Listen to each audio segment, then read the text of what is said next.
Hello student, welcome to my YouTube channel base of education Mantra. Student, आज की इस video में हम करने वाले हैं क्लास 7 की वर्कशीट नंबर 23 यानी कि कार्यपत्रक नंबर 23, जो कि विषय हिंदी से संबंधित है और हिंदी में हम संज्ञा को पढ़ने और समझने वाले हैं। तो प्यारे बच्चों, ये जो हमारी वर्कशीट ये 6 अक्टूबर 2021 की वर्कशीट है। तो चलिए हम शुरू करते हैं अपनी वर्कशीट को। और मेरे चैनल पर नया है तो चैनल को सब्सक्राइब जरूर करें, जिससे कोई भी वीडियो अपलोड की जाए आपको आसानी से मिल जाए। तो चलिए हम शुरू करते हैं अपनी वर्कशीट को। तो प्यारे बच्चों, यहाँ पर अपना नाम लिखेंगे, यहाँ पर अपने क्लास टीचर का नाम लिखेंगे। ये जो हमारी वर्कशीट ये 6 अक्टूबर 2021 की वर्कशीट है और विषय है हिंदी में संज्ञा को करने वाले हैं और ये वर्कशीट नंबर 23 है। तो चलिए हम देखते हैं कि संज्ञा में क्या क्या पढ़ना और समझना है हमें। तो प्यारे बच्चों, इन वाक्यों को आपको पढ़ना है, यानी कि जो नीचे आपको वाक्य दिए गया है इन्हें हमें पढ़ना है। फिर इस पढ़ने के बाद हम क्या है संज्ञा को देखने वाले हैं। तो चलिए हम पढ़ते हैं। सुभद्रा ने सुहास को पढ़ाया, मुंबई में ईडन गार्डन नहीं है। महाभारत की रचना वेदव्यास ने यानी कि महाभारत की रचना वेदव्यास ने की थी। बचपन की तरह की नादानी अब बुढ़ापे में कहाँ रह गई। कक्षा में सभी विद्यार्थी झुंड बनाकर खड़े थे। अब आपको करना क्या है, जो हम ये वाक्य पढ़े हैं इन वाक्यों में ही आपको क्या करना है, कुछ शब्दों को देखना है। यानी कि इन वाक्यों में हमने क्या मुंबई को देखा, ईडन गार्डन को देखा, महाभारत, सुभद्रा, सुहास, वेदव्यास आदि। ये सभी क्या है, विशेष स्थान, पुस्तक अथवा व्यक्ति के नाम। यानी कि ये सभी जो है इन सब में क्या है कि ये विशेष क्या है, व्यक्ति के नाम है, स्थान के नाम है और पुस्तक के नाम है। तो इसी तरह कक्षा, विद्यार्थी, झुंड आदि ये क्या है, जाति विशेष या समूह के नाम है। यानी कि जो कक्षा होता है इसमें सभी विद्यार्थी, पूरी क्लास की बात हो रही है, विद्यार्थी यानी कि सभी बच्चों की बात हो रही है, झुंड यानी कि ये सभी क्या है, एक तरफ से ना ये विशेष जाति को क्या है संबोधित करते हैं। यानी झुंड में क्या है, ये एक विशेष जाति को क्या है संबोधित करते हैं। बचपन हो गया, पवित्र हो गया, नादानी, बुढ़ापा आदि ये सभी किसको क्या भाव को क्या प्रदर्शित करते हैं, यानी भाव के नाम हैं।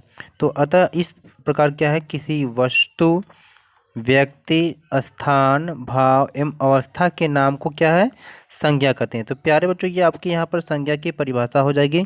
अगर आप नोट करना चाहेंगे तो यहाँ से आप नोट कर लेंगे। यानी कि संज्ञा किसे कहते हैं, तो किसी वस्तु, व्यक्ति, स्थान, भाव एवं अवस्था के नाम को क्या है संज्ञा कहते हैं। तो चलिए हम देखते हैं संज्ञा आप कितने प्रकार की होती है, क्योंकि संज्ञा को हमने देख लिया संज्ञा किसे कहते हैं। तो यहाँ पर अगर देखा जाए तो संज्ञा जो होती है ये 3 प्रकार की होती है। यानी कि संज्ञा के जो भेद हैं ये 3 प्रकार के हैं। इसमें से पहला है व्यक्तिवाचक संज्ञा, यानी किसी व्यक्ति के से संबंधित अगर यानी नाम है या स्थान के नाम है, वस्तु के नाम है, तो उसे हम व्यक्तिवाचक संज्ञा कहेंगे। जातिवाचक यानी जो पूरी जाति का बोध कराएं। भाववाचक यानी किसी अवस्था के बारे में अगर बोध कराएं। तो ये इस प्रकार से देखा कि संज्ञा के 3 भेद, व्यक्तिवाचक, जातिवाचक, भाववाचक। तो चलिए एक एक को हम देखते हैं कि जातिवाचक, व्यक्तिवाचक क्या होता है। तो सबसे पहले देखते हैं कि व्यक्तिवाचक संज्ञा हम किसे कहते हैं। तो वे संज्ञा शब्द यानी कि वे संज्ञा शब्द जो किसी विशेष वस्तु, व्यक्ति अथवा स्थान के नाम का बोध कराते हैं। यानी कि जो किसी विशेष वस्तु के या व्यक्ति के या स्थान के अगर नाम का बोध कराते हैं तो उन्हें हम व्यक्तिवाचक संज्ञा कहते हैं। जैसे अगर देख लें ताजमहल, यानी कि ताजमहल ये किसी इमारत का नाम है और ये कहाँ पर है, आगरा में, यानी ताजमहल आगरा में है, तो ये जगह का भी नाम बता रहा है। कल्पना चावला कोलंबिया में थी, यानी कि ये भी किसी व्यक्ति के नाम को बोध कराया जा रहा है। अब जातिवाचक क्या है, जातिवाचक संज्ञा मतलब वे संज्ञा शब्द हैं जो किसी जाति का बोध कराते हैं, यानी कि पूरी जाति का बोध कराते हैं, उन्हें हम जातिवाचक संज्ञा कहते हैं। जैसे आज का युवक कल का नेता है, यानी युवक की बात हो रही है, ये किसी एक लड़के की बात नहीं हो रही, पूरे लड़के जाति की, यानी कि पूरे युवक की बात हो रही है। शेर, भेड़ और भैंस की भांति झुंड में नहीं रहते, यहाँ पर यानी कि झुंड की बात हो रही है, किसी एक जानवर की बात नहीं हो रही, पूरे झुंड की। तो ये क्या पूरी जाति का बोध करा रहे हैं। शिक्षक ने छात्रों का सम्मान किया, यानी कि यहाँ पर शिक्षक की बात हो रही है, स्पेशल किसी एक टीचर की बात नहीं हो रही है। नाम तो यहाँ पर है नहीं कि हाँ रोहन टीचर या राहुल टीचर, तो ये शिक्षक यानी कि पूरे शिक्षक जाति का यानी कि छात्र में भी देखा जाता है, ये किसी एक छात्र की बात नहीं हो रही, पूरे स्टूडेंट की बात हो रही है। तो यहाँ पर क्या है, शिक्षक ने छात्र का सम्मान किया यानी कि पूरी जाति का बोध कराया जा रहा है। थर्ड में देखेंगे भाववाचक संज्ञा, यानी कि वे संज्ञा शब्द जो किसी अवस्था अथवा भाव का बोध कराते हैं भाववाचक संज्ञा कहलाते हैं। यानी कि वे संज्ञा शब्द जो किसी अवस्था या भाव का अगर बोध कराते हैं तो उसे हम क्या है, भाववाचक संज्ञा कहते हैं। जैसे क्रोध मनुष्य का शत्रु, यानी कि यहाँ पर जो हम क्रोध देख रहे हैं ये किसी भाव या भाव की का बोध करा रहे हैं यहाँ पर, यानी कि जो क्रोध है ये मनुष्य का एक शत्रु है। बचपन में गांधी जी बड़े शर्मीले बालक थे, यानी कि बचपन जो यहाँ पर आपका क्या हो जाएगा, ये भाव हो जाएगा। उगते सूरज की लालिमा, यानी कि यहाँ पर जो लालिमा है ये भाववाचक संज्ञा है। तो इस तरह से हमने देखा कि संज्ञा के जो तीनों भेद हैं, व्यक्तिवाचक, जातिवाचक, भाववाचक, तीनों को हमने अलग अलग पढ़ा और इन्हें समझा है। अब कुछ एग्जाम्पल के द्वारा हम इसकी प्रैक्टिस करते हैं, यानी क्वेश्चन के माध्यम से तो आपको बताना है। तो अब हम करने क्या वाले हैं कि नीचे कुछ दिया गया जो क्वेश्चन है यानी कि प्रश्न दिया हुआ है, इनमें से आपको छांट कर बताना है कि किसमें क्या है जातिवाचक है और किसमें क्या है भाववाचक है। तो चलिए हम देखते हैं।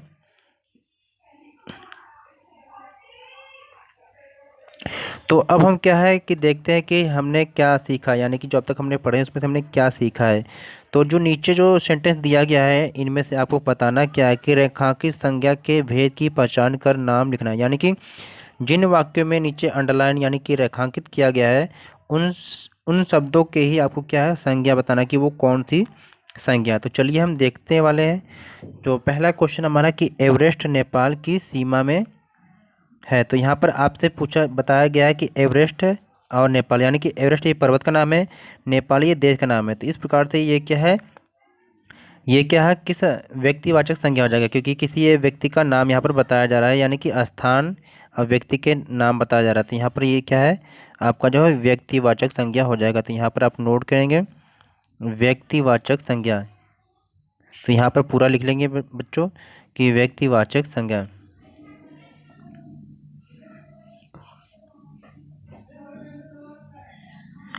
चलते हैं सेकंड को करते हैं, सेकंड देखते हैं हम।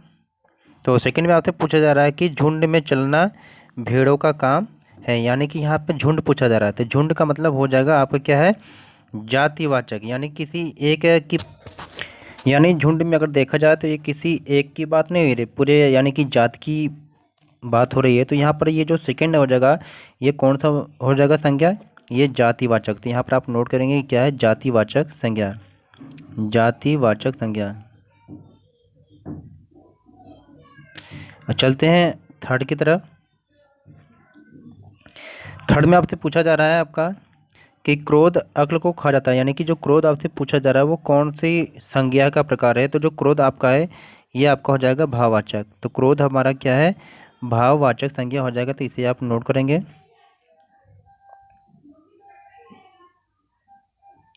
चलते हैं नेक्स्ट की तरफ। जो अगला हमारा चौथा है नारी, यानी कि आपसे पूछा जा रहा है कि जो नारी की दशा से देश को क्या है दृष्टिकोण पता चलता है। तो यहाँ पर जो नारी शब्द अंडरलाइन किया गया है तो ये किसी एक महिला की बात नहीं हो रही है, यानी कि पूरी महिलाओं का ये बोध करा जा रहा है, यानी पूरी नारी जाति का है। तो ये आपका क्या हो जाएगा जातिवाचक संज्ञा, यानी कि फोर्थ का हो जाएगा आपका जातिवाचक। तो इसे आप नोट करेंगे बच्चों जातिवाचक संज्ञा, आपने इसे कॉपी में भी लिखेंगे। चलते हैं अगले क्वेश्चन की तरफ। अगला क्वेश्चन हमारा क्वेश्चन नंबर 5 है। क्वेश्चन नंबर 5 यानी कि ताजमहल पूछा जा रहा है, ताजमहल के चबूतरे की लंबाई और चौड़ाई के बारे में। तो यहाँ पर हम देखते हैं। तो प्यारे बच्चों अगर यहाँ पर ताजमहल की अगर बात होती है तो ताजमहल यहाँ पर अगर देखा जाए तो ये व्यक्तिवाचक संज्ञा हो जाएगा, क्योंकि किसी ये नाम को बताया जा रहा है। तो जो ताजमहल आपका क्या है ये व्यक्तिवाचक हो जाएगा, व्यक्तिवाचक संज्ञा नोट कर लेंगे। लेकिन यहाँ पर जो लंबाई यानी कि लंबाई और चौड़ाई, अगर लंबाई और चौड़ाई की बात होगी जो तो लंबाई जो चौड़ाई है आपकी ये क्या है ये भाववाचक संज्ञा हो जाएगा। तो यहाँ पर आप नोट करेंगे लंबाई और चौड़ाई जो है ये क्या है ये भाववाचक हो जाएगी। तो यहाँ पर नोट कर लेंगे कि यानी कि भाववाचक संज्ञा और जातिवाचक संज्ञा। चलते हैं अगले क्वेश्चन की तरफ। यानी कि क्वेश्चन नंबर 6 है लाल किला दिल्ली में, यानी कि जो दिल्ली बताया जा रहा है ये क्या है आपका, जो दिल्ली है ये किसी क्या स्थान की बात हो रही है, यानी नाम है तो ये क्या है दिल्ली है, तो ये क्या है आपका व्यक्तिवाचक हो जाएगा, ये से आप नोट करेंगे। तो व्यक्तिवाचक संज्ञा हो जाएगा आपका, तो इसे आप लिखेंगे। चलते हैं अगले क्वेश्चन की तरफ। क्वेश्चन नंबर 7 हमारा है राहुल को गुस्सा आ गया, यानी कि आपसे पूछा जा रहा है राहुल के बारे में, राहुल को गुस्सा आ गया। तो यहाँ पर जो शब्द है राहुल आपका, तो ये आपका नाम दिया हुआ है, तो नाम का मतलब ये व्यक्तिवाचक संज्ञा हो गया। राहुल जो है ये नाम है, तो ये व्यक्तिवाचक संज्ञा हो गया। लेकिन अगर ये इसी में अगर देखा जाए जो गुस्सा है, जो गुस्सा है ये क्या है भाववाचक है, तो इसे अब लिखेंगे गुस्से को भाववाचक संज्ञा।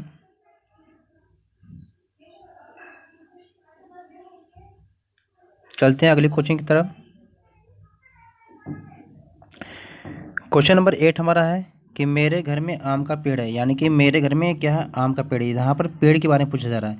अगर आम की बात होती तो ये किसी फल का नाम था, तो ये व्यक्तिवाचक हो जाता, लेकिन पेड़ की बात पूछी जा रही है तो ये पूरी पेड़ जाति का बोध कराया जा रहा है। तो यहाँ पर क्या है जो पेड़ है कि आप क्या है ये जातिवाचक हो जाएगा, तो यहाँ पर आप नोट करेंगे जातिवाचक संज्ञा।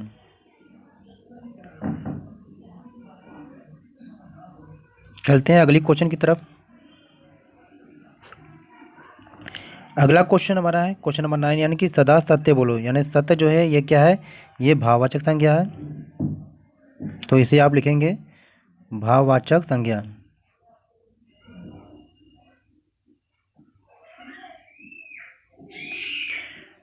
क्वेश्चन नंबर अगला है 10th है, यानी कि इसमें पूछा रहा है वे बुढ़ापे से दुखी थे, यानी कि बुढ़ापा क्या है, तो बुढ़ापा भी क्या आपका क्या है भाववाचक संज्ञा है, तो इसे भी आप नोट करेंगे बच्चों भाववाचक संज्ञा।